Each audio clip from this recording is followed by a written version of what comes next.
Assalamualaikum warahmatullahi wabarakatuh. Perkenalkan, saya Arif Rahmat. Pada video kali ini saya akan bercerita kepada teman-teman pentingnya belajar digital marketing. Memiliki sebuah alasan adalah hal penting untuk memulai sesuatu. Sesuatu yang kita mulai dengan alasan akan membuat kita lebih serius dalam menjalaninya. Berikut adalah beberapa alasan kenapa kita harus belajar digital marketing.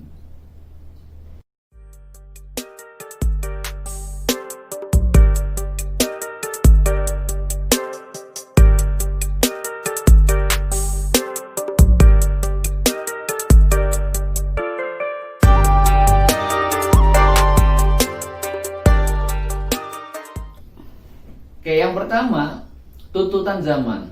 Kemajuan teknologi semakin berkembang dengan pesat. Dulu ada namanya era agraria, di mana orang yang punya lahan dan hasil bumi akan berpeluang untuk menguasai sektor ekonomi.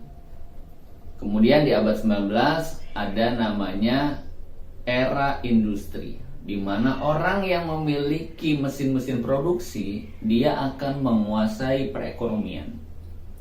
Nah, saat ini kita berada di era informasi, era di mana orang yang paling banyak menguasai akses media, dia akan mempunyai akses informasi tak terbatas.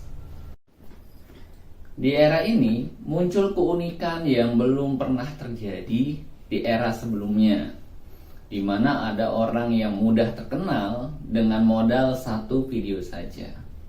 Tapi juga ada orang yang jatuh terpuruk hanya karena satu video pula. Nah, dengan mengikuti perkembangan teknologi dan tren terbaru, kita bisa memastikan bahwa strategi pemasaran yang kita lakukan tetap relevan dengan kondisi zaman. Karena beda zaman, beda cara pemasarannya. 2. Targeting yang lebih tepat. Mungkin kita sering lihat iklan di TV maupun di billboard pinggir jalan. Sebenarnya nggak ada yang salah dengan iklan di sana. Akan tetapi perlu kita lihat efektif atau enggak medianya. Apakah calon audien kita itu ngelihat iklannya atau enggak?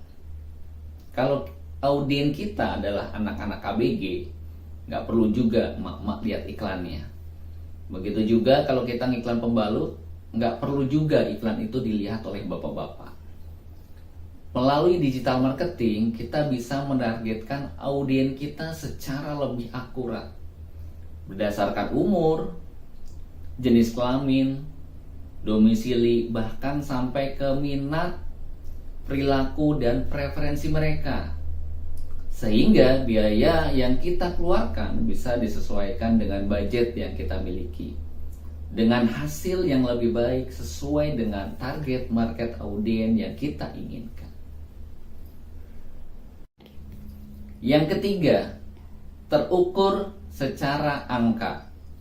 Salah satu kelebihan digital marketing dibandingkan metode pemasaran lainnya adalah kemampuannya mengukur kegiatan pemasaran yang sudah kita lakukan.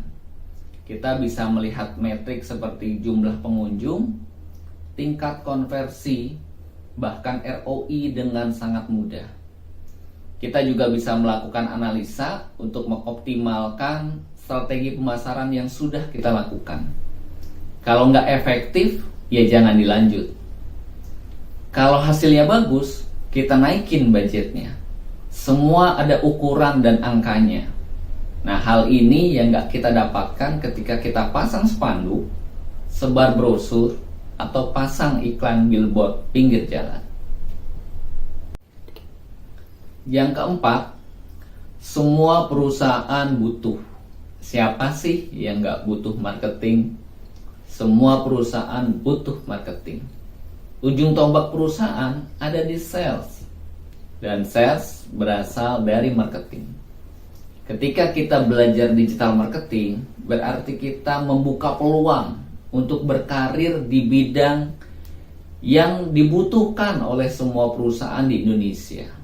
Percaya deh, orang yang jago marketing punya daya tawar lebih tinggi dibandingkan yang lain. Yang kelima, semuanya bisa belajar. Kabar baiknya, digital marketing ini bisa dipelajari. Nggak ada ilmu yang nggak bisa dipelajari. Karena susah dan sulit, itu cuma ada di pikiran kita. Siapapun bisa mulai, apapun kondisinya, bagaimanapun posisinya. Kita bisa memulai belajar di hal-hal yang sederhana seperti WhatsApp marketing, sosial media, SEO, bahkan sampai iklan yang berbayar. Semuanya bisa memulai asal ada komitmen dan kemauan untuk belajar. Sekian untuk video kali ini. Semoga bermanfaat untuk kita semua. Sampai jumpa di video-video berikutnya. Saya Arif Rahmat. Sukses untuk kita semua. Assalamualaikum warahmatullahi wabarakatuh.